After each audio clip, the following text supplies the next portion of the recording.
Hello, good morning mga friends. Ngayon ay Miyerkules na. Bali September 11, 2024. Ngayon ay trabaho na naman tayo. Pero yung biyahe ko kanina, mga friends, smooth lang. Pero mga umabot din ng 45 minutes yung biyahe ko. At saka yung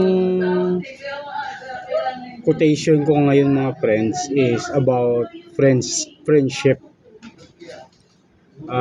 Yung a day spent with friends is always a day well spent. Kumbaga mas maganda talaga mga friendship na makipaggalubilo kayo o makipag-update sa mga friends talaga ninyo. Kahit sa mga malayo man o malalapit na kaibigan ninyo, maganda talaga na kapag bigyan nyo ng time.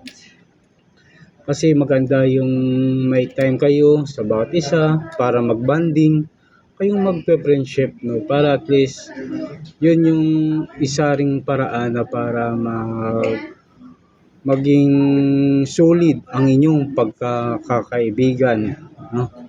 At saka kung may mga problema ka, pwede mong i-share kasi pag sinabi mong friends or friendship, yun yung talagang kaibigan mo na pwede mo siyang mapagtitiwalaan ng iyong mga secret sa iyong buhay, no? At pwede ka rin makapaghingi ng mga advice kung kinakailangan mo.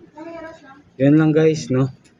Yung quotation ko ngayon as a friendship coach is, a day spent with friends is always a day well spent. Yun. Kailangan natin bigyan ng time para magbanding sa mga kaibigan ninyo. Yun lang guys.